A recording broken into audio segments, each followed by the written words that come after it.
Hey, it's Izzy Dakota Jones here with the Art of Doing podcast for 2022. How you doing? Well, you know who we're talking to today? We're talking to Jay Warsinske. I think that's how you say it. I can't get it totally that last name, but Jay is great. He has been in the music industry for a very, very, very long time. He has signed such people, been a part of a team who signed people like Madonna, Metallica. The list goes on and on. Tons of people. He's been in the music industry in Los Angeles for decades, and he knows what he's talking about, what's going on in the music scene, what's hip, what's happening now, what as far as the industry, how the industry is going to get better and grow. We're going to talk to him about all kinds of good things like that, what he's up to as far as promoting live music and promoting just music in general and entertainers, and seeing where that's all going. And we're going to have a talk with Jay probably in the next 5 or 10 minutes or so. We're going to call him and see what's going on down in sunny Los Angeles. I know today it's 79 degrees down there, so it's nice and warm, toasty warm compared to up here in Canada and Vancouver. It's where it's just soaking wet. So that's where we sit. And this is 2022. This is Dakota Jones with the Art of Doing podcast. We'll be back with Jay in a few minutes. Entertainment. Hey Jay, it's Joe. How you doing? How are you? Not bad. Good to hear from you, man. Yeah, good to hear your voice. Yeah. So how's things going down there? Oh man, we're cranking along, just making the most out of all the opportunities. So. Yeah. That's the way to do it. Plain. I always say we were, built for challenges, so we stepped right up. I gotta like that. That's great. It's the only way to live life, right? Yeah, people that aren't prepared, they fall apart at the first junction in the road, That's for sure. How's your podcast been going? It's been going good. I've been doing it now for like the last 3 years, going on 4. Yeah, it's been pretty good. I got some interesting people. I talk to people like from from you guys in the States to the UK. To Australia, and then here too. There's a lot of artists here that I talk to, like locally, right? So it's been pretty good. Yeah, I think last year I interviewed. I don't know if you remember the Headpins and Darby Mills, and I interviewed her, and I interviewed her husband, who was really he was very interesting. He's a super nice guy. He used to manage me for a while, long time ago. Brian Wadsworth, and Brian is he started off the Bruce Allen talent agency that started here in Vancouver to signed opened up with Bryan Adams and everybody like that, and Hart, and did all those people early days. His family owned what they call a mushroom farm, and it became Money's Mushrooms in Canada here. And he took the money, some of his inheritance and investment, and he invested it in the Bruce Allen Talent Agency, and they formed that agency, which became pretty big, right? And I went from there, right? So he was very interesting to talk to, right? Because he knew all the groundbreaking stuff in the early days in the city of Vancouver, like how it started and where it progressed to and everything, right? Yeah. And then They're in Bellingham, 76 to 80. So I saw that at the beginning. Bruce Allen and all that stuff, Trooper and Bryan Adams into all that stuff, the BTO stuff, the being a lover boy. So everything. So I was right there. Yeah, you were right there, and Brian was very instrumental in all that too. So he was talking. He's talking like how they wanted to in the beginning to really become an agency dealing with just directly with signing and recording acts, and doing mainly recording acts, and that's how it started, right? And he said then eventually years and years later it kind of diverged and went into more into like clubs and and cover acts, and so he got out of it, right? He left, and then he formed his own management team, and then he ended up managing Darby, which she came from she put the Headpins together with Mr. McLeod, Brian McLeod, who was part of Chilliwack and all that sort of scene, and then he had the Headpins, was just supposed to be like a bar band, and next thing they started pumping out some originals that did really well, right? So there was interesting conversation, especially with Darby too, because she had toured with, such big acts like, Whitesnake and Kiss and everybody like that. And she had telling me how, how the tours went and stuff, and, how they would play some places where the shows were so huge, and that they weren't allowed in the beginning to do very many encores, right? Who depending they were opening for, right? And so they had opened. She told me a story where she opened up once for I think if I'm correct, it was ZZ Top or something, and they were playing in Calgary, Alberta, and the arena was completely sold out, and they went backstage and they can hear the roar of the band, the crowd asking for an encore. So they got the green light to go on, and they weren't actually supposed to go on, and they did, and they did 2 encores and blew the doors off the place. And so the next day they got phone call told they're off to tour. Who gave them the premature green light? They don't know. She said they can't remember who gave it to them, but they sort of were just so pumped that they went and did it, and they realized afterwards. They talked to Brian and Bruce and stuff, and says, "Oh, wasn't that great last night?" And then next thing you know, they got told, "Well, it's not that great, you guys. You just got taken off the tour." You think there'd be a stage manager or something for ZZ Top stopping them from coming up the ramp? Yeah, you would think, but that didn't happen. I guess because the crowd was so, like Darby said, the crowd was so raucous. Like it was just like, they were tearing. She said you could see, like Jay, you could see the actual. Like when in the dressing room, you could see like when the crowd was stomping so hard, you could see like the rafters shaking. It was. Yeah. She says it was just wild. I'm sure it's moving. Yeah. Yeah. So she said it was okay. They ended up on another tour and stuff, and then she was going to do a solo. She talked to me about she did a solo album once. She was going to she didn't get it completed, but she ended up over in the UK, and. Who came in was going to produce it was Pete Townsend. So she got to meet Pete Townsend and Ray Davies from the Kinks. And she said that was pretty cool too, right? She said it was really amazing, right? So, yeah, she had some very cool stories to talk about, right? So, and she's still going. She's still kicking. Still going? Yeah, she's still going. She's done shows, and she was doing shows here before the COVID thing, and I went to a couple of her shows, and they were smaller shows, but she was, the place was packed, right? It was just packed, and she was great. And she did, she did a couple covers, Jay, that were like, because she has that kind of whiskey voice, like a Joplin voice, and she did that song "Spooky," and it just went over like she just sang the shit out of it. It was just like afterwards I walked up to her and I said, "Darby, that was bloody amazing," and she just said, "Yeah." She goes, "I just love certain soulful kind of bluesy rock songs." She says, "I think I'm going to start going in that direction, right?" And because she goes, I just love it. And I says, "Well, I think there's something there, right? There's something there. That's it's great banging out the old hits, but she's got some sort of thing that where she wants to go, right? Some niche." So those 2 interviews were really good. Yeah. Is her husband retired from the business? He is. Brian's retired. He sort of works with he helps her. He helps her out, right? So Brian still helps her out, and he will like Brian says, like the industry's changed so much, right? Right. It's changed so much. So he's learning. He says I'm relearning, right?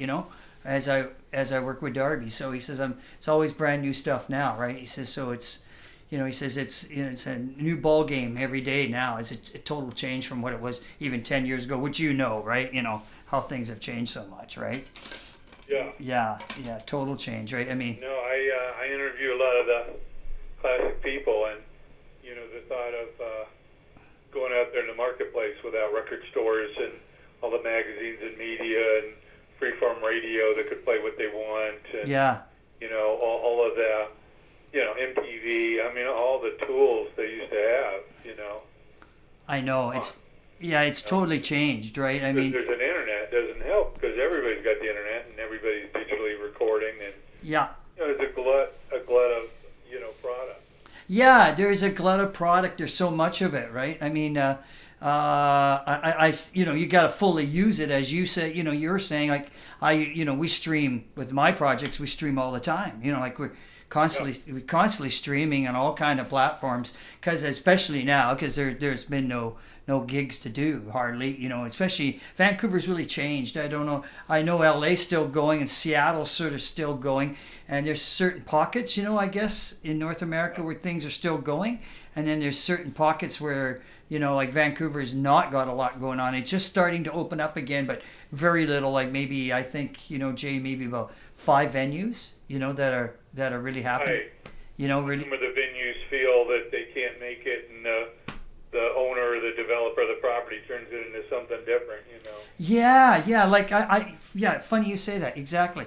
Like a lot of that going on, right? Especially in Vancouver, a lot of change. If you came up here now, Jay, like condo city.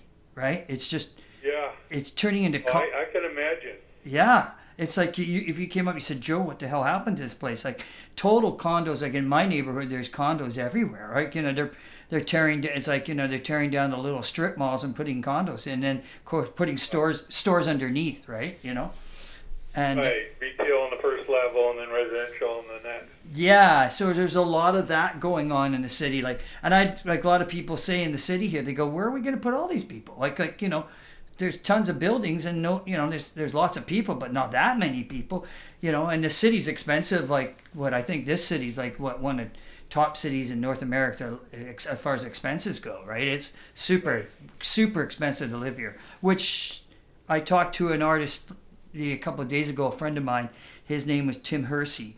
And he's a great blues guitar player, right? And singer, producer, engineer. And he's produced and recorded with people like Jim Burns, who's a blues guy from Chicago that's lived here. Powder Blues, which you would know of. And so he's played with and been in a lot of bands. Bonnie Raitt, he's played with Bonnie Raitt and different people like that. And he says, it's expensive for even musicians to live in a city like this, right? Yeah. Yeah, it's really tough. So the music scene's just totally changed, right? Yeah, no, I can imagine. I still look forward to visiting, but yeah, outside the corporate-run venues, like probably the Commodore Ballroom Rooms, probably still run by Live Nation or AEG or one of those. Yeah, it is. It's still run by Live Nation, and it's not doing as much right yet, right? It's sort of steering its head up a little bit, right? One of the bigger venues that's sort of starting back is the Rickshaw, and it's like an old theater, right? Converted, and it's not bad. It's a decent venue. It holds a fair amount of people, and it's All the seats out, or they left the seats in? Yeah, they pull all the seats out. And they can put them back in. They can do both. They can put them in and take them out. So a lot of shows they do just take them out, right? But yeah, it's an interesting venue. They have an option. They can do either or. Huh? Yeah, they can do either or. I know they did a show last week with DOA. You remember Joey Shithead and DOA? Oh yeah. Yeah. So Joey, Joey's interesting because Joey, he's now a politician. Yeah, no, I interviewed Joey last year. I met Joey from all the way back in like 79. I think I met Joey. Yeah. He's great. So he's got a work ethic that's out of this world. Those guys, like, they blow me away. Like I finished seeing a documentary about a couple months ago on punk, and punk in Los Angeles, punk in Vancouver, punk in New York when it started up, and Joey and them, like, they were really like one of the first founding members of all that stuff, right? Yeah, they would drive down to LA just to open for Black Flag at the Whiskey or something. It's like, shit. That's a hell of a drive. Yeah. That's a hell of a drive, and then he would do stuff like he'd find shows in San Francisco and all along the way. They had quite a little network, and it was well before the internet and cell phones. So you can imagine all the payphones and all that. I know he was doing all that, and then I would talk to him about that stuff myself, and I'd bump into him. We would just shoot the breeze, and then he was telling me like, oh yeah, I just 5 weeks ago came back from Tibet. He did a show in Tibet. He'd go over to Germany and play Germany and find himself in Asia. You know, like I just says, how in the hell do you do this? He says, don't worry, I know how to network, right? I just like, wow. It's amazing, you know? Yeah. You know, like you said, some people got... I have a lot of memories with him. And of course his backing band has changed over the years, but he always keeps going. I thought he announced his retirement like 3 or 4 years ago. I thought he did too, and then, well, he did. I guess he's back, right? Because, funny you say that, because how I heard about his show was that one of my other gig that I'm going to eventually leave, as I work in healthcare, right? So I was working on delivering a patient to a ward, and I bumped into this doctor who's a musician, and his doctor says to me, you know that Joey's playing down at the rickshaw tonight, and I said, oh, I thought he retired. He says, no, he's back at it. I says, okay. I says, he's a politician and he's back to gigging. I says, okay. Yeah, no, he's a force, that's for sure. Now, where does your show air? What platform do you stream it on? We stream it on YouTube. We stream it on Facebook. It's everywhere. Yeah, it goes everywhere. You know. What's the title of it? It's called The Art of Doing Podcast. Okay. Yeah. Love it. Yeah, and like I said, it's been doing well. So I enjoy doing this. Like it's just like this, like we're doing right now. We're just talking to people. You know what it's like, Jay. You talk to people and you find out all kinds of interesting stuff and how they go about doing things. And I've done a lot of people up here too, like in Hollywood North too. You know, last year I did quite a couple actors, a couple producers, independent producers of film and TV and stuff, and people behind the scenes too, like, you know, people do set up the camera work and do all that kind of stuff, and it's been interesting too, because that's a different whole thing. You know, Hollywood North, you know, is a whole other scene up here too, right? Sure. Yeah. No, I love it. So downtown's changed quite a bit, huh? Oh, downtown has totally changed. Yeah, it's really changed. If you came up, it's like a lot of people living down there. There's a lot of big condos and stuff. Yeah, like Yale Town and all the West End is all condos and apartments. It's, you know, there's got to be maybe 10,000 people down there. You know, there's a lot of people down there. There's a lot of like more shops and stuff, like for grocery shopping, of course, and stuff like that. You know, there's a lot of restaurants, you know, and stuff like that. And then you've got like the poorest part of Canada is Main Street. I mean, you know, that's where you got like maybe about 5 or 6 blocks. It's sort of like New York was in the 80s, right? You know how bad New York was, like the 70s and the 80s, and that side of town is really sad. It's like you know, it's really it's a lot of junkies and, you know, a lot of people messed up on a lot of addiction problems, right? Yeah. And it goes for about 5 or 6 blocks. So when you go down in that area, drive to go downtown to the core, you have to be very careful going down there, right? You know, it's, you know, people on the street, and, you know, they'll walk right in front of the cars, and, you know, they'll fall down in front of the cars, and, you know, they pound on your car door if they're, you know, getting violent and stuff. So there's all kinds of crazy stuff that goes on down there too. Yeah, they're trying to clean it up, but they're having a hard time. You know, it's because where are those people supposed to go, right? It's kind of sad. Yeah, I know. It's kind of sad. And right? the big arena is what? That's the Rogers Arena, or where? The Rogers Arena is still there. Yeah, it's still going. No, well, there's BC Place. BC Place is the other. BC Place is bigger. That's BC Place is a stadium or arena? Yeah, it's a stadium. It hosts the Canadian Football League team, the BC Lions, right, and the and the Whitecaps. They're right next to each other. The yeah, they are. The hockey arena is right next door, and so they're both. They're both in. So the big shows, like, you know, the Rolling Stones or say Guns N' Roses, end up in BC Place, right? They end up in the stadium. Right. Stadium, and then the stadium opens up. The ceiling opens up, so it's pretty cool in the summertime, right? So you need that roof when it's pouring rain. Oh, especially up here, right? Right now it's really bad. Yeah. We're flooding up right now, right? It's unreal right now. I'm watching some football down here, and I'm like, boy, it helps if you got a roof on your stadium, you know. It sure does, doesn't it? I know. Football game yesterday, it was like snow everywhere. It's like, if it wasn't hard enough, I know. To run and throw a ball, man. Now you got ice and snow.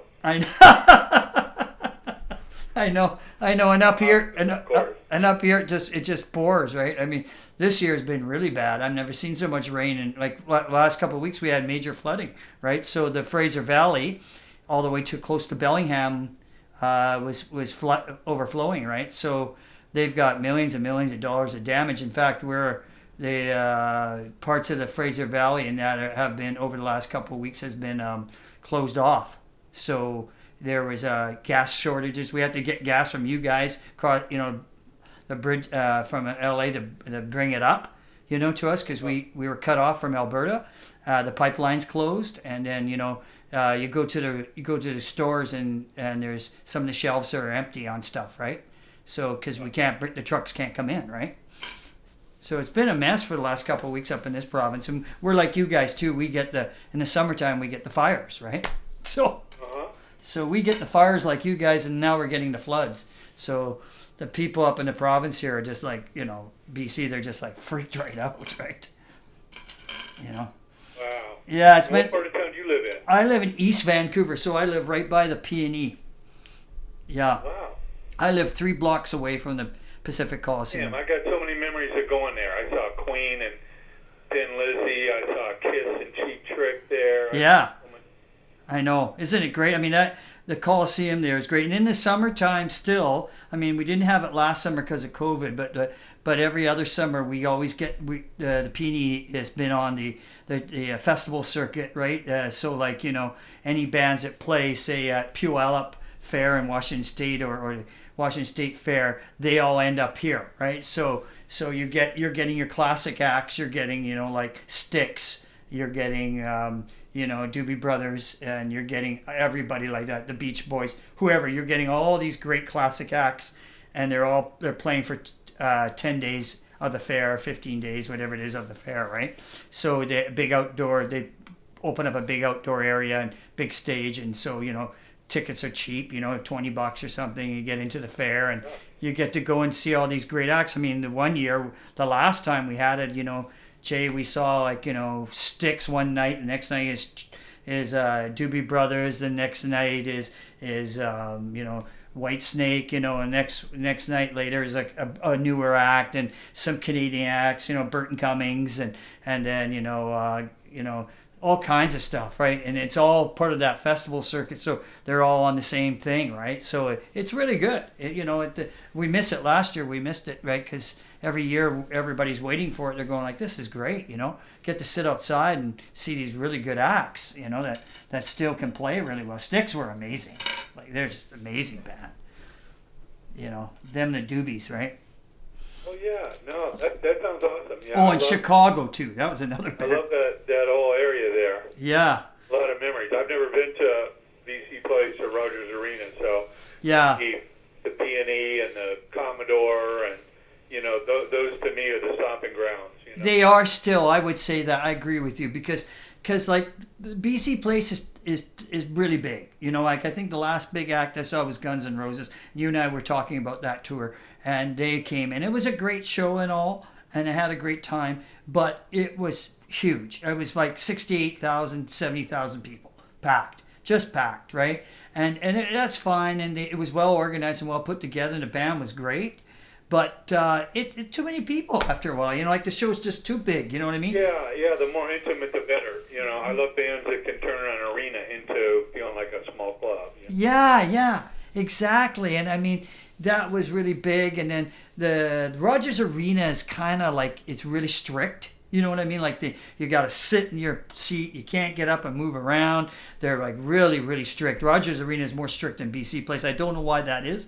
Maybe it's just the staff, but it just seems to be a lot more. There's a lot more strictness to the city, right? On that kind of end of it, right? So yeah, so that's what's going on up here. And now we're just slowly coming back. How about you guys? Are you guys slowly popping back? Yeah, absolutely. And they built that new SoFi Stadium, which is right next to the Forum. It looks beautiful. The arena and the big football stadium now. Yeah, the Stones played 2 nights there. Guns N' Roses is coming up there. Coldplay and gosh, the Motley Crue and Def Leppard tour. And, yeah. I mean, they got a bunch of shows booked in there. Supposedly, the sounds pretty decent, but the ticket prices are like through the roof now, Yeah, yeah. The Forum is right next door, but yeah, we're getting more of the bigger shows where people are spread out and either outdoors or the Greek Theater just finished for the year, but that's right up the street here, yeah, in the Hollywood Hills, and that's pretty active. Yeah. But I still feel some of the smaller clubs are kind of coming slow. Yeah, I do too. That's what's happening with us too. The clubs are kind of moving slow. I think I said, like, we got 2 clubs that we're playing that in the neighborhood. One of them has always been a music venue, and the owner is really cool. So he keeps bringing, he admitted he could start out putting back live music. He was doing it. It was really strange, right, during COVID, because he had it open right till they really restricted everything, because he had he would have the plastic up in between the crowd and the stage. And I tell you, Jay, it was the weirdest stuff. You're playing and you got this plastic screen in front of you, right? And you could see through. You could see the crowd and they could see you, but it was just weird. It was just strange, Yeah, it's like playing in a fishbowl or something. It's weird. It was really weird. Didn't know quite how. I mean, you still can't up here in BC. You can go to shows, but you can't dance, which is strange, right? But I guess it's part of what the protocol is. You can go to the show and stuff. You have to be seated. You can't stand up and dance around. If you get up and walk around right now during the winter months, they want you to wear a mask, even if you're and up here now, you like where you guys got to be double vaxxed, right, to go places, right? So that's what's happening down up here. I guess they're easing the border now. You can kind of go into Washington. I'm hoping this week that completely changes. What they were doing is Canada, not you guys. What Canada was doing is we were being able to go down, but we had to test on the way back, and that cost $200 to $300. So that really messed up things for people to just go to Washington State every weekend. They go to Bellingham to gas up, go to Costco, You have to take a quick response test at the border. Yeah, on the way back, and it's like $200 to $300. So people are not. You can't do it independently. You can't go through like a clinic in Bellingham or something. Well, you probably could. I'm not sure. I guess you could, but like it's still. I just know that most Canadians are just going like, that's not going to happen. I'm not doing that anymore, right? Like that's not. I remember. When our prices were cheaper, the dollar was strong. Whatever it was. We'd go to Fred Meyer or whatever in Bellingham and see a lot of BC license plates. Yeah, and it so the Canadians are like here in BC, they were complaining to the province government, and the province have been talking to the federal government and saying, hey, can you ease up on this and let it go, because the Canadians want to go and shop down there, period. And so what's happened, what was really funny, you'll get a bang on this. So during the flooding and everything in the last week or two, this has been the last week or two, what happened is since there's shortages, the provincial government, lobbied the federal government to say, hey, can we allow our people here in BC to go down and get gas and food and provisions from Washington State, and then we can come back without being tested, and or can some of the people who live in areas that are flooded, so they can get out of the areas and go down to the States and come back around, come up to Vancouver, right? That are more in the valley, more towards not Washington State, but Ohio or whatever, right? You know what I mean? The state next to Washington, whatever it is, I forget right now, but next door, and come down and come around, because the roads are blocked, right? There's flooding and the highways are blocked and crushed, and the government says, we're going to talk to Washington State border people and see if we can allow it, and see if the states will go for it, and the state said sure, we'll allow that because of what's happening. And all of a sudden, so people go down there, they're coming back and they're getting a $500 to $7,000 fine because they didn't do the test on the way back. But they said we were told we were allowed to come down. So the people at the border didn't know that the federal government, which they work for, had eased the restrictions. So all these people are getting fined. So then they're coming back and complaining to the provincial government. Now the provincial government's got to talk to the feds and say, hey, what's going on here, right? So what a mess, right? Yeah, I guess people are real nervous, about people coming over a border not tested, But Yeah. I would think so too. Yeah, I understand that. Yeah, you hear they've stopped air travel coming in from Africa, South Africa, and all that right now. Yeah, right now. I know that just happened with you guys and us, right? They stopped it right away. Yeah. Boom. So yeah, I can imagine. Well, because they got, No, I mean when DOA started, it was probably so easy to just come over the border, play gigs, and go back. It was like that. A whole other thing. I used to do that. We used to play in Seattle a lot, like I told you before, in Bellingham. And, I used to be able to, drive up to the border and, show whatever paperwork we needed, which wasn't much, right? Yeah, okay, come on down, guys, right? Nice to see you, right? Come down, come back. Where were you guys? Oh, we were just down in Seattle, played last night, Okay, see you later, bye. I remember, I think it was one time we were come down to see you, in the beginning. We drove up and the guy says, yeah, you don't need all that paperwork filled out. We already got it all on the computer. Go away. It was very easy going. And then after 9/11, of course, everything hit the fan then, right? Yeah. Then things got worse. Things went from bad to worse. Got really strict after that, right? Sure. Yeah, which, and then it's never been anything better than that. It's always been strict, right? But it's been interesting right up to now. That's why I was asking and wondering if it was coming back. But the new arena you got, I've been seeing some football games on it. It's beautiful. Wow. Oh yeah, it's like a $6 billion stadium. Oh, it's incredible. And that's going to be for the Olympics too, isn't it, for you guys? Yeah, I'm sure the Olympics are going to be in there. I know the Olympics are in the original stadium, which is the KHM, which is actually 100 years old now. Oh, that's beautiful. Art Deco kind of stuff. The Rams played in there a couple of years. Yeah. They renovated it. Yeah. So let me switch phones. Hold on one second. Yeah.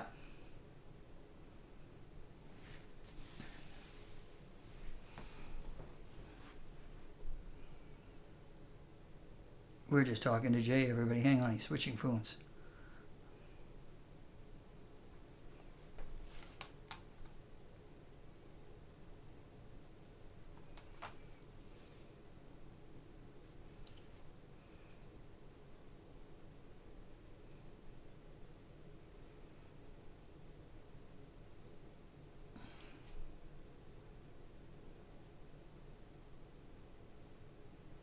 I'm having trouble putting this one on hold. Can you call me right back? I'll call you right back.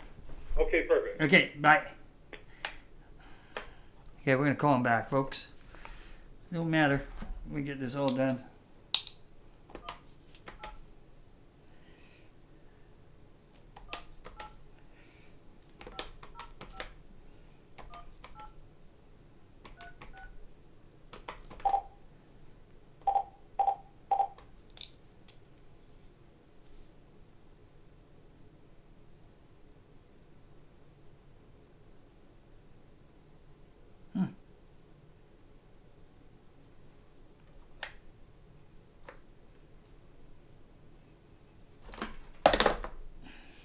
Let's try it again, folks.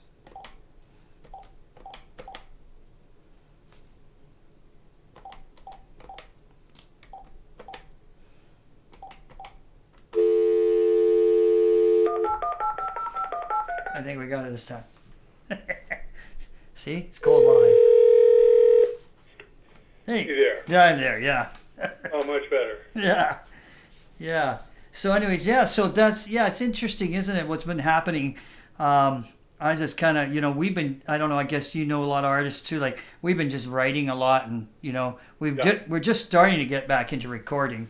So we're going to be starting in December. It's taken us a long time, but we've been at it. Well, that's it. I think, writing the best songs is always the most important thing. So yeah. Just as long as people are motivated If you can't play and you can't record, then, that should be the focus. So hopefully you got some of the best songs ever.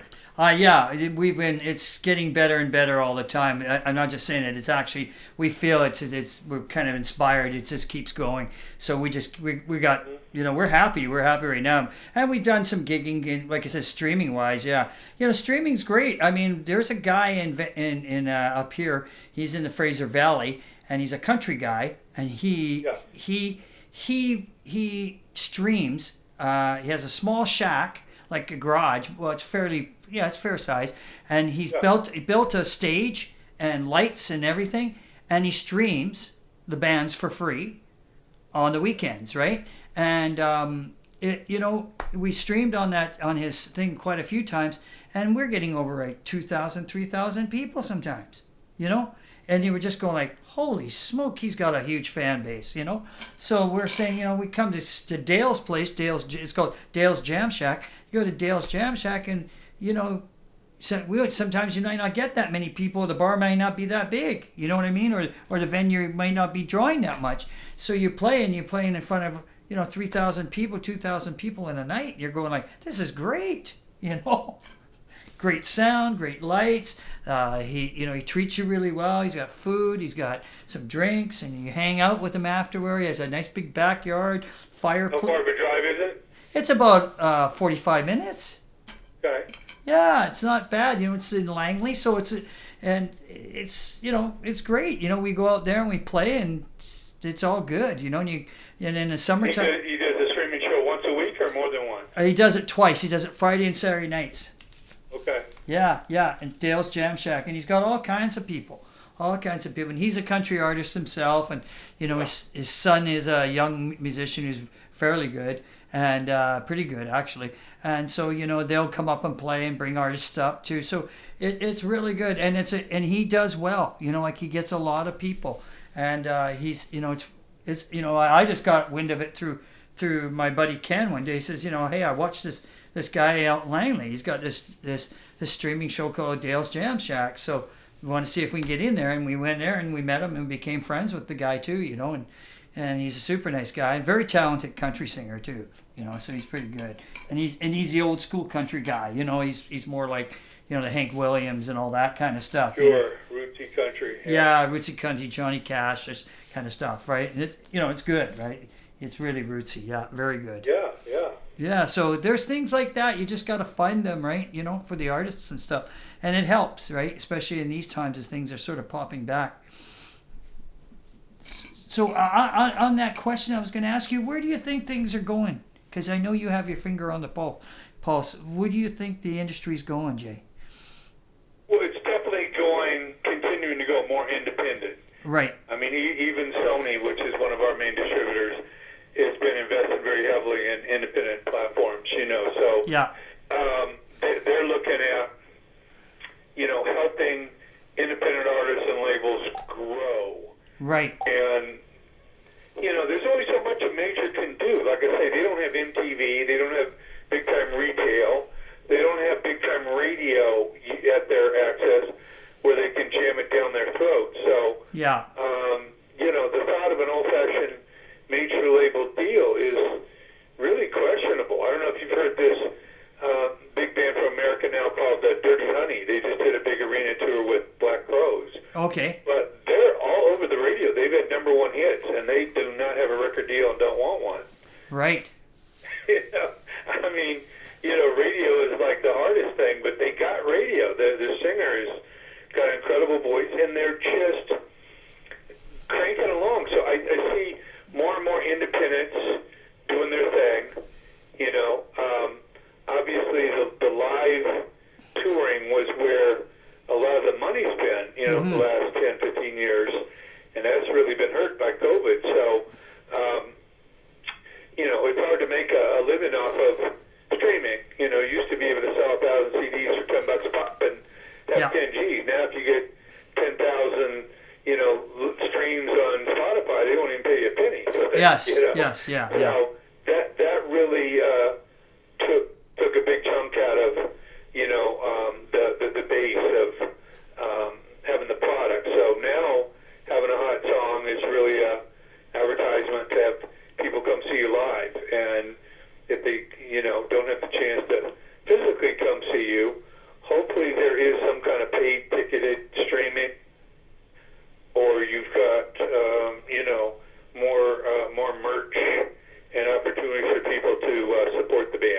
Yeah. That's where I think it's going.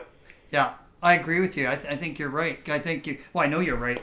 That's exactly where things are, right? I mean, it's definitely that's the only way you're going to get people to listen to your tunes. I mean, we still get lots of airplay ourselves, and stuff, and streaming on online stations and all kinds of stuff. So, we had that one song, if you remember that one that did really well called "Hell on Wheels." Well, we released it last year again over in Europe, and it went gangbusters. Who would have thought, right?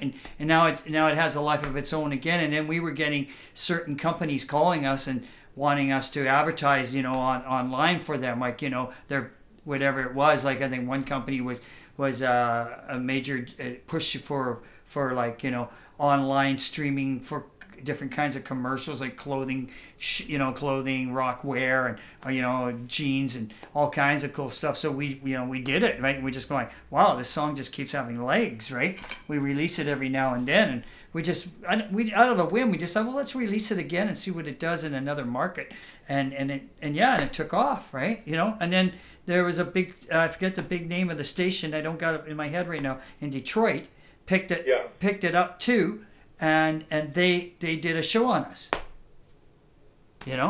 so it just shows you that you keep that momentum happening, and you just hope you get another song like that, because I remember you saying when you heard the song, you said that's a really good song, guys, and I had a couple other musicians say that too, to me, that songwriters go, that's a great song, that's really good. I'm going, yeah, if this was 30 years ago, I'm sure Jay and the rest of us would have helped us. We would have got a major record deal out of that, even if it was a one-hit wonder, you know what I mean?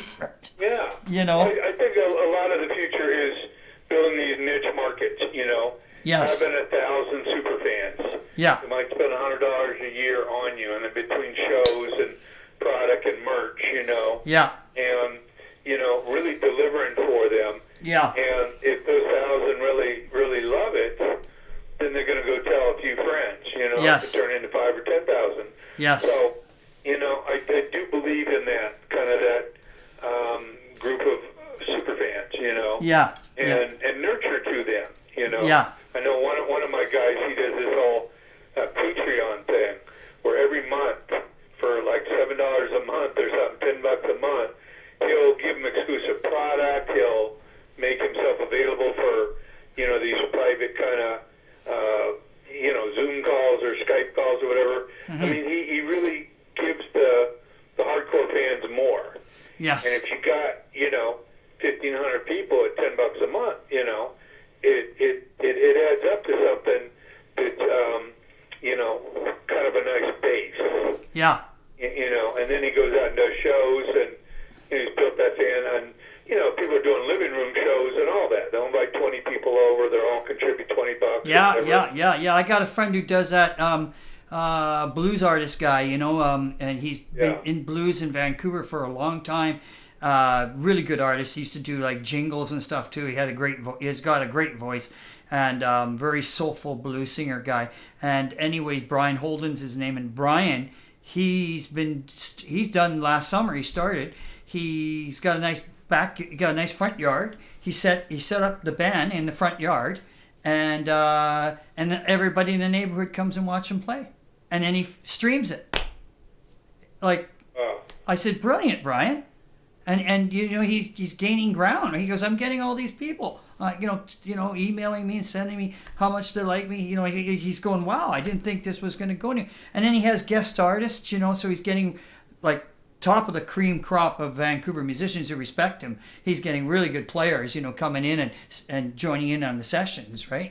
Playing with the band, and it's really done well. And it's taken off, and he's even done it during the winter months, because it's been mild, just a lot of rain. But when it's not raining, he's done, he sets it up. He's got a tent underneath, so the band can go underneath the tent, right? So if it's raining, and so they're playing, and people are still coming. It's just unreal, right? And the neighbors love it. They don't complain, right? He's shut down by 10 o'clock at night, so he'll start around 7 o'clock and end by 9, 10 o'clock at night, and it's really good. People are saying to me in the neighborhood, you see Brian, he's got like so and so coming in and so sitting in. I says, yeah, I know, it's starting to take off, you know. So he's being creative, right? He says, I'm just going to do it on my front porch, you know. Yeah, you have to. You got to be inventive. You got to come up with concepts, and you know, it may be smaller audiences and this and that, but those can grow. They really love it, and they're telling their friends, hey, can you come over and play our house, our backyard, our company event, our wedding, our graduation party, whatever it is, you know. And it's you know, it may not be that glamorous, but again, you're getting paid to play music. You're building a fan base that they feel like they're part of the family. Like, oh yeah, I know those guys. I hang out with them, you know. Yeah. You know, I mean, you couldn't say that with these big arena acts. You know, they're guarded by so many security and barriers and you know and all that. But yeah, I think that's a lot of the future. You know, I see these majors signing like some of these young rappers or pop artists that have all these streaming numbers, all these social numbers, the TikTok numbers and stuff, and they really don't even like the music or listen to the music, but they'll sign them just to keep those streaming numbers up because of their deal they have with Spotify and everything, and they really have no intention of pushing that artist or developing them. They just kind of gobble up their numbers. Yeah. And these people all excited, hey, I got a deal with Warner Brothers. Well, 2 years later, what does that look like? You know? Yeah. They're on the label. Did they do anything for you? Yeah. Have you gotten a royalty check? You know? I mean, it's just, it's sad what a, you know, major label, quote, deal has become. Yes. But that's their business, and that's why I think the independents are opening up more and more. But Sony, especially out of the three, they're not only the only major that owns music, movie, and TV all under the same roof, games and all that, because Universal Music has nothing to do, separate owners to Universal Pictures and Universal Television and Universal Studios and all that. And the same thing with Warner. Warner Music is completely divested themselves. It's different owners that own Warner Brothers Films and Warner Brothers Television and all that. So it's Sony's the only one, and they've invested very heavily. They're very aggressive in buying up all these indie kind of marketing platforms and different things that can help their clientele grow. Right. And if they have a bunch of mid-sized hits, there's little risk involved, as opposed to the major that used to invest in trying to get this big hit, trying to take an act to the arena level right off the bat. You know. Yeah. You don't have radio or MTV or record stores where you go do signings and stuff like that. It's just made it much harder. It is. So, yeah. I mean, all you got. I'm just thinking, technology has taken over, and I'm hoping there's going to be more and more platforms that will put artists and songs in front of people, and if they like them, they get monetized, whether it be an ad that plays or a sponsor that sponsors the show for the exposure, or whatever it is, virtual tip jar, whatever it is. People have gotten lazy when they stop having to buy music. They think everything's free. Free. Recording isn't free. These instruments aren't free. Gas ain't free. Yeah. It's like, no, we can't ever get lazy enough to think that music is free. Yeah, that's for sure. Yeah, I agree with you, because that's where it seems to go. And it, like I said to you, people, I guess, like you said, musicians are getting creative, right? So they have to be, and you have to start thinking outside the box, because there's nothing left inside the box. It's like and I said, I was talking to Tim Hersey the other day. Like Tim says, some of these venues that we used to have, they're not coming back. So Tim says they're not coming back. Things are not the same way anymore. Yeah, they're going to turn that building into 20 condos and make more money. Yeah. And like Tim was saying the other day, him and a few of his musician friends, they're doing a studio thing with what's Johnny Ferreira. Used to be the sax player in Colin James band, and so Johnny's teaching how to play sax online. So they're his band. And he's showing, they're making money. Johnny's making huge money off this, right? Because he's an incredible sax player. So it's and they says, hey, we're finding ways to make money. We're finding ways to stay alive, and in the case of Tim, he's got a studio. He's got his own nice recording studio going on, right? So it's a nice size and everything. So he's functional. He's able to do other things, to make money as he keeps pushing his project through, right? Yeah, it's interesting. Yeah, no, I think it's all about the niches and getting creative and speaking directly, to your fan base and finding out more and more ways to reach them and expand the fan base and make it easy for them to bring their friends in. And, it's little microcosms, but they can grow and they can be little hubs, and then there's enough, in towns where you can do a little circuit, play a few nights or play every weekend or whatever in these, these little circuits, Yeah. Thursday night here, or Friday night there, or Saturday night here, or Sunday afternoon there. Yeah, exactly. Like to work or whatever. Yeah. I think that's where it's at. I mean, I don't know, like we're talking about traveling and stuff, but like we were doing before, but we can't do anything right now. We're sort of waiting for that to see where we're all going to be at, right? Yeah. It's coming. It's coming back. Like I said, they got a couple of big shows coming too, like you guys got going on. We got a couple of big ones starting now around Christmas time.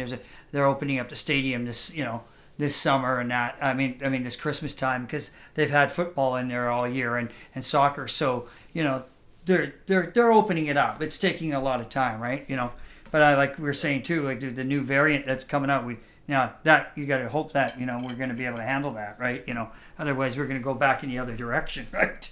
Well, that's the thing. Anybody that prematurely thinks we're out of the woods and just go back to normal and have no precautions, that's prolonging, problem. Yeah, I think so. I know we've never encountered anything like this in our lifetime. Yeah. But like I say, it really comes down to those that take it seriously, build the precautions into their every day-to-day, type lifestyle. Yes. And it shouldn't really affect you that much. But I do think, because streaming entertainment in the home, the Netflix and the Amazon Primes and all that are becoming bigger and bigger. I myself, I'm involved in creating TV shows, series, docu-series, documentaries. Great. Music, entertainment, all of that type stuff is bound to increase. And again, it may be niches, you might watch something on Tubi or Hulu, and it may not be what a one-time, network TV show might garner, on NBC or what. Those shows are going away because the audience is getting lower and lower, and those advertisers are like, well, F this, we'll just invest in, the YouTubes or, the Spotifys where we know we're reaching people directly. Yes. As opposed to these big network shows where you're spending millions for a 30-second spot. And, everybody might be running to the bathroom or the kitchen while your spot is running. Yes. They're just risky, the overhead and all of that. So niche programming, and that's what all these podcasts and talk shows online are doing. I mean, we're kind of taking the old radio show or drive time radio, to the people. Yeah. And if you got a good concept like you do, people want to listen to interesting people talk. Yeah. So interesting perspective. I learned something. I got a little better idea on what happens south of the border or in the indie world, or now all of a sudden, they can appreciate more entertainment and have a fresher perspective on it, because I don't believe the glass is half empty. I think it's half full and enough to go around if people know how to play the game and set themselves up correctly. But if you go into it with unrealistic expectations and all that, you're bound to be disappointed. Yeah. I agree with you. I had a friend of mine, my drummer in my band, he plays, a lot of musicians playing a lot of different acts. So he plays in a few different bands, and one of the bands he was in for a while, they're a really interesting band, very spacey, kind of rocky, kind of bluesy kind of band. Very, very cool. Very theatrical. They're really good. And anyways, ethereal is the word I'm looking for. And Right. and then when I watched them, and listened to them, they're really good. And then like they recorded a while back and released the album. And they were trying to get a lot of airplay and do a lot of stuff online, and it wasn't going anywhere. And they got really disappointed. And Mark's been playing a long time, so Mark just looked at them. He says, "Guys, what did you expect? It takes time. We have to develop this, and it's not just recording and expect everybody to like us. Yes, we do well at our shows, but there's more than one aspect of it." And and we have to think things through, not just like hope that this is on a wish that this is going to go like this, right? So I says, well, don't they understand that? He says, no. I says, wow. I says, I guess I haven't been there in that kind of headspace for a really long time, where I thought, gee, I should have no problems, or I don't know how to adapt, right? So I said to him, no, they're a great band. I says, just keep doing what they're doing. People like them. When you go to a show, you enjoy them being there and playing. So why to keep doing it? There'll be more that'll come out of it. Better songs. Yeah. Better crafted songs. I says that's what it's all about. People go for the music. They go listen to the crafted songs. And that. Yeah, no question about it. You're seeing these, Beatles documentary on Disney Plus, or the thing that Rick Rubin did with Paul McCartney on Hulu. Yeah. People can't get enough of what they grew up on, but they're also looking for new acts that are inspired or influenced, by that classic rock. Yes, yeah. I watched the. I don't. Did you watch the Rock and Roll Hall of Fame? And I just finished watching it on HBO. Yeah. Carole King. What amazing. I love Carole King's songwriting. Oh yeah. And I mean, Tapestry album sold. Oh fuck, that album is just. They call it a chick album. I still think it's more than that. It's so well written. Like, are you kidding me? Lou Adler and all them did great with that. So I was thinking, and then Taylor Swift came out and she sang a song, and she's a huge fan. And I listened to her sing, and I thought I thought Taylor Swift's okay, but then when I watch her do her own rendition of the song, I just went like, fuck, this lady's good. She's good. Now I see what everybody sees, right? Like it kind of opened my eyes, right? And then, but like she said too, she goes, well, it's not hard to sing a good song, right? Because Carol writes really good songs, right? So it's not hard to put something good behind that performance, right?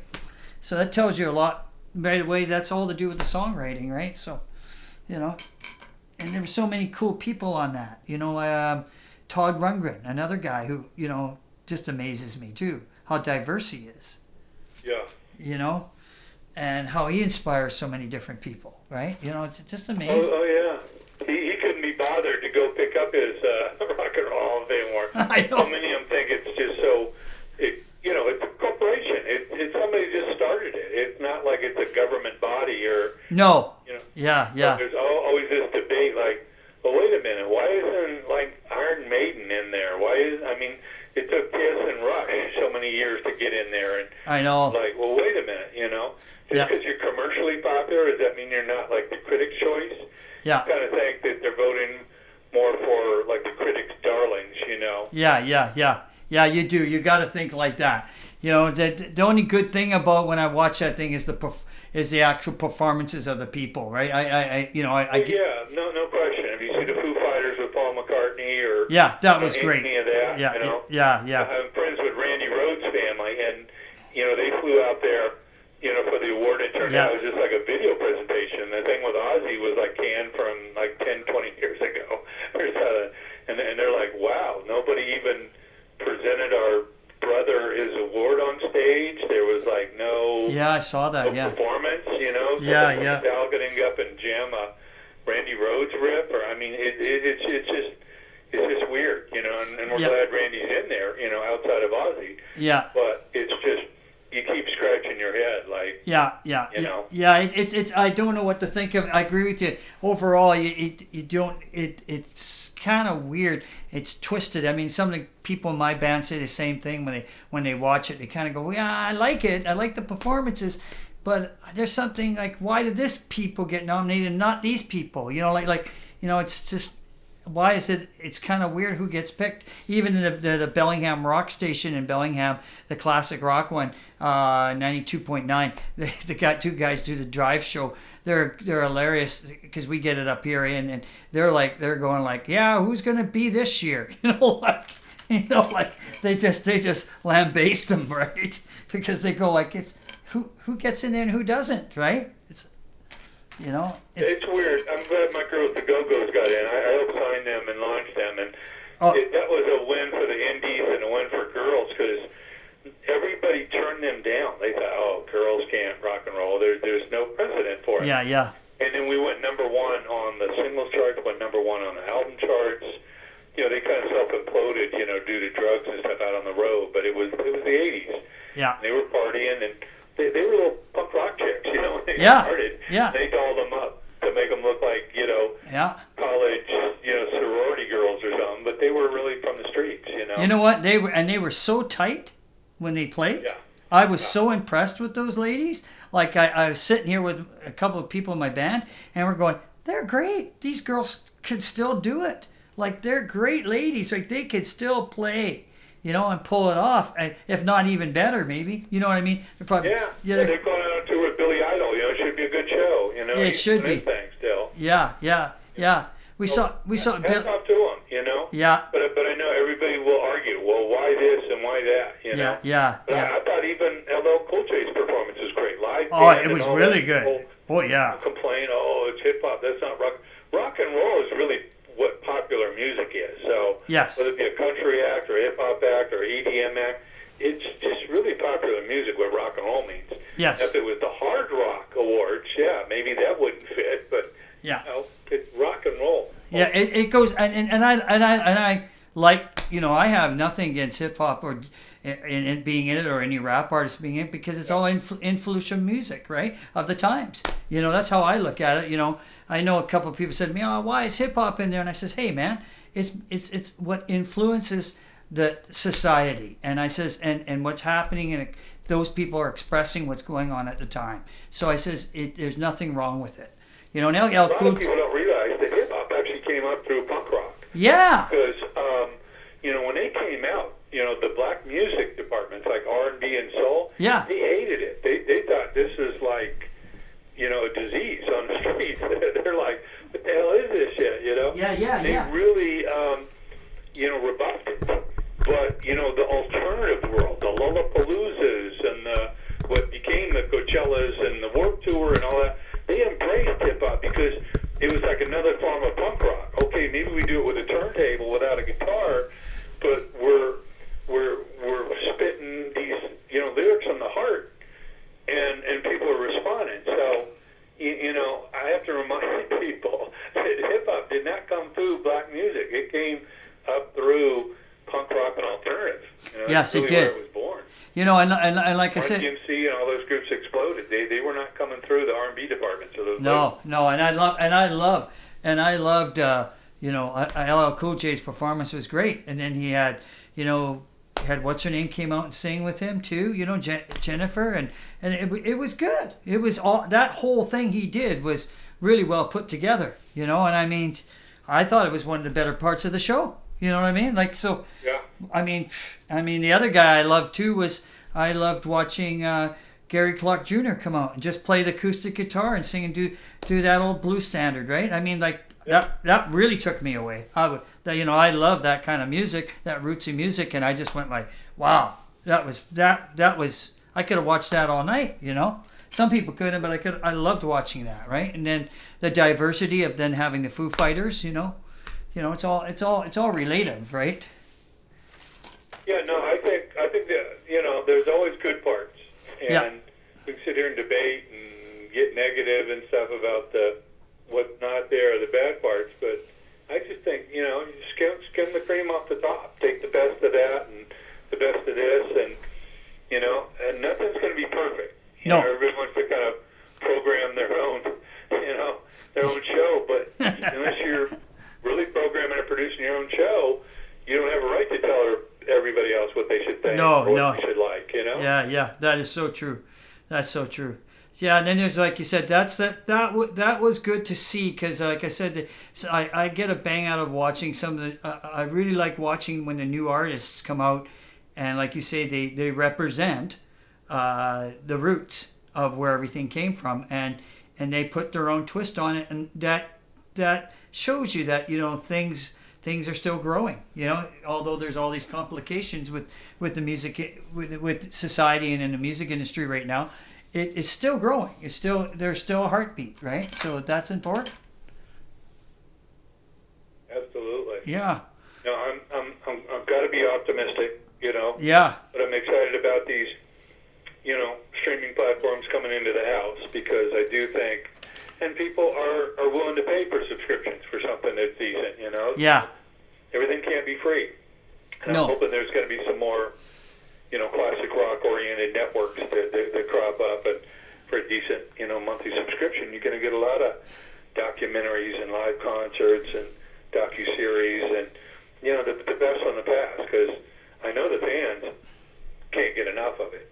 These classic rock bands that we came up with, and they're no longer around, like Rush or Van Halen or, AC/DC's got to be on their last leg, Aerosmith's on their last leg. Yeah, and the Stones are, Leonard is on their way out. ZZ Top's probably on their way out, Yeah, yeah. So it's like, we need to give these guys their flowers while they're still alive. Let's not wait till they die like Chuck Berry and then say, oh, wasn't he great, or Little Richard. No, these guys are like the pioneers of rock and roll, and they were alive, up until recently. Yeah, I agree. People sat there and kind of demean them, thinking, who's this old weird dude? No, he actually invented the music, the Beatles and the Rolling Stones and the Who and Motown. These guys started it. Yes.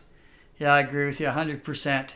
And that's where it's at, right? So it's got to be done. You can't get any more authentic to the source than people like that. And we're losing them right and left. Yeah. Just at the American Music Awards, they had a list of the in memoriam, the people. Yes, I watched that, yeah. Staggering. It's like, God, we haven't created more stars to fill the holes that these guys just left. I know. Funny you say that. That's so true. I mean, you've got to think like that too. So where's the next bunch of people coming up, and they've got to be there, right? We just can't sit on our laurels. That's for sure. Yeah. I know. That's interesting. So what? We just got to keep plugging ahead. But what you're doing with the podcast, so we do our conference, what we're going to do more and more with some of these kind of virtual events, or what we're going to do with some of these events. I mean, just in the new year, we've got the Grammys the last weekend of January here. Yeah. 2 weeks later, we got the Super Bowl right here in L.A. Yeah. And then after that, we've got the NAMM show and the BET Awards, which is like the biggest thing in the urban world. Yeah. These are 4 massive events, coming to our town, right? So right there you go. First half of the year. Good. So we're hopefully we're gearing back up. You know what I mean? Yeah. That's what I'm hoping for. And seeing you guys, I know it's a little tough coming down the border and all that, but hopefully this time next year or something, We'll get it happening. It's got to open up at some point, but we have to remain diligent. And these people that are fighting the vaccine and fighting the mass, for what? What are you doing? Oh, I know. Political thing? It's funny. Before I let you go, like I said, I work in healthcare, Jay, and the first year, I'm on the front lines, and I'm not. Yeah. It was having people come into emerge in their 30s, not 80s or 90s, in their 30s, coming in, and 1 minute talking like you and I, 2 minutes later they're on a respirator, and I'm not kidding you. And the doctors and the nurses looking pale white and not knowing what the fuck is going on. And when I saw that, I got scared. When I thought, shit, the doctor doesn't even know what's going on, and we're here with people coming in and dropping like flies, and we're having to put masks on, we're having to put gloves on, we're having to put all the PPE you can think on, and still not knowing whether we're going to be safe or not. That went for a whole year before the vaccine came out. It was unreal. That first year, Jay, I didn't know, when I was going to work, I didn't know if I was going to come out of work from one day to the next. I had to be very cautious, like super cautious.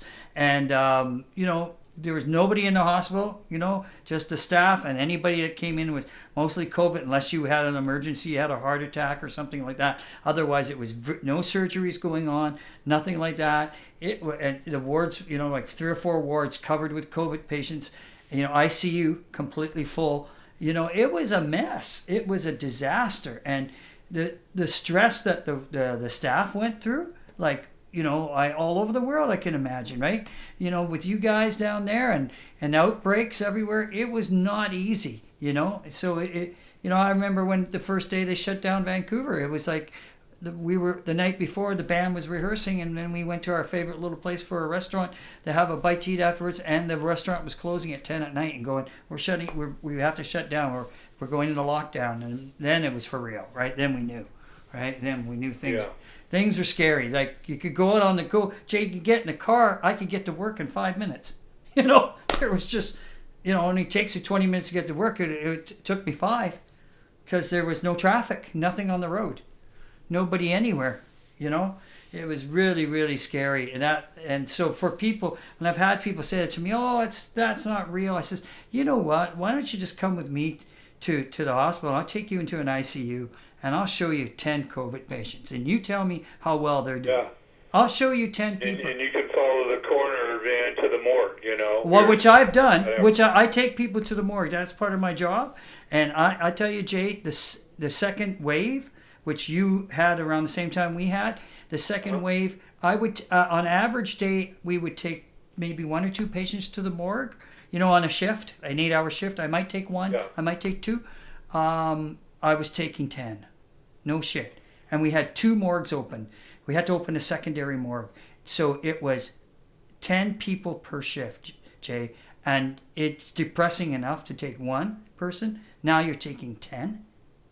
And then we're, and I'm covered up in PE, no shots yet, no vaccine yet. And I'm taking dead bodies to the morgue, like 10 in a shift.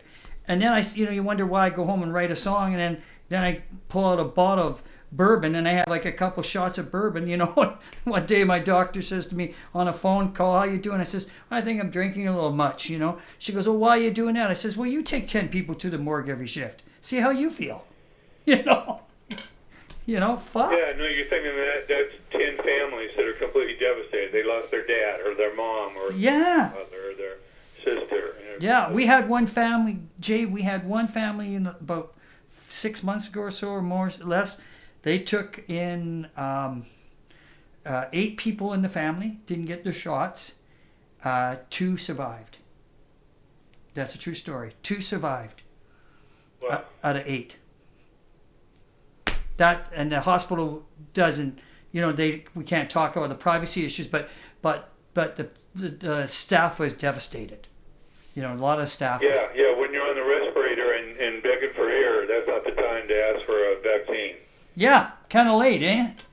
Yeah. A little late. Yeah, we had a guy, one of the merge doctors one day said to one patient, he goes, you're getting well, you're gonna get out of here in 4 or 5 days. In a month you're gonna go for a shot, right? He goes, maybe. He goes, really? After you almost died? You're gonna not get the shot. He says, I have to think about it. He says, don't think too long because you're gonna be back in here. And maybe next time, he says, the dice won't roll for you. Yeah. I figure over 1 billion people have been vaccinated. If people were dropping, like flies for getting the shot, we would have known it by now. Yeah. Yeah, insane. It's just insane. So you can't have enough protection. I got my booster coming up. It's like shit. I just did my booster. Yeah, I just did mine. Yeah, because of work, I just got it done. Yeah. Oh, yeah. I went and did it right away. I line up. Hey, when am I getting my booster? When the nurse is at the... I'll take a weekly shot if you got him. Shit. Yeah. I said to the clinic. I said it to the clinic lady. She says to me, she goes, you're a healthcare worker, right? I says, yeah. She goes, that's why you're getting the booster. I says, hey, I'd get the booster if I wasn't. I says, I'm telling you, I know better. I've seen enough. I don't need to know, that the risks of it that are not going to happen, right? Or you. Yeah. Well, that's it. Any little side effects are nothing compared to a deadly virus, Yeah. And I know healthcare is stretched to the limit. So many of these hospitals are overloaded. They're running out of beds. It's got to take a toll on the workers too. Like it does, Jay. Every day you're going into work, it feels like a month, because all the that these families are going through, and you kind of get numb to it, I guess, at a point. But that's sad that, you know, well, you can't losing all these people. Yeah, and you don't want to come to work. It's a regular, everyday occurrence. Yeah, and what happens is a lot of people the staff starts phoning in sick all the time because they're burnt. Yeah. They're burnt out. Emotionally, they're burnt. Just burnt. And I've seen that. They're just emotionally burnt. And it's just like, you look at the staff, they go, when is this going to stop? This is just not going. And then when people don't listen, you know, like they come in and they haven't got no shots, and they're coming in and they've got COVID, and you're just looking at them and you're just shaking your head, you know. What's wrong with you people? Like, you know, you wake up. You know, so yeah, it's. I just hope everybody, you know, be safe and we can move forward. That's for sure. Yeah, well, we hope and know that you guys are taking care of yourselves, and can't wait to see you back stateside. You know, LA and Southern California misses you. And one day you gotta come up. They have our border from the north freely open, so we can flow back and forth and do it safely. And you know what? You got to come up someday. I keep saying that to you. I definitely will. Come up and we'll hang out and, you know, we'll get a hold of Mark LaFlamme and people. My college days and going up to Vancouver and going down to Seattle. I mean, it's a beautiful, beautiful area. And I know you guys have, like I say, a lot of perks that are different, you know, than what we got down here. You know, we love the weather and all that down here, but, you know, I miss the Northwest, and there's enough reasons to come up and document some of the great history, you know, and music that happened up there. Yeah, we're going to have to do that. Yeah. Okay, you have a good holiday, Jay. Happy holidays to you, and I'll call you in the new year. Well, thank you so much. I appreciate all that you do, and say hi to the Peony Coliseum for me there. You got it, Jay. Love you, man. Take care. Take care, brother. Bye. Bye. All right, that was Jay. It was over an hour. You're going to have a long interview, but that's okay because Jay is cool. So, Izzy Dakota Jones with our Dune podcast. You'll be seeing him coming up real soon. Well, in a few minutes. Or you did. Something like that. Izzy Dakota Jones. Signing off.